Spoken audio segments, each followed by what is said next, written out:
मां तव्हांखे हिकु आखानी ॿुधायां थी। सहकार जो फल। हिकु नदीअ जे किनारे पीपल जो वण हो। हुन वण ते हिकु कबूतर वेठो हो।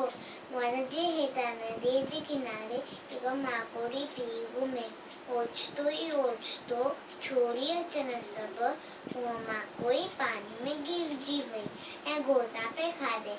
माकोड़ी खे ॿुधंदो ॾिसी कबूतर झटपट हिकु पंधु ते नदीअ में खणी फिटो कयो। माकोड़ी पंहिंजी जॻह पंधु रहंदो ॾिठो त उहो टिप ॾेई हुन पंधु ते वेठी ऐं उहो पंधु तरंदो तरंदो अची किनारे लॻो। हींअर उन पंहिंजा प्राण बचाया। उहा मन ई मन में कबूतर जे अलॻि थोरा वञण लॻी। हिकिड़े ॾींहुं उहा माकोड़ी छा ॾिठो, हिकु मारी कबूतर खे पंहिंजो तीर जो निशानो पियो बनाए। माकोड़ी वञी मारी खे तीर में चप पातो त हुनजो तीर फुसी वियो ऐं कबूतर वण तां उॾामी वियो।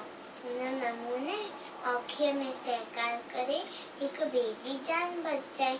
असां सभिनि खे हिक ॿिए सां सहकार करणु खपे।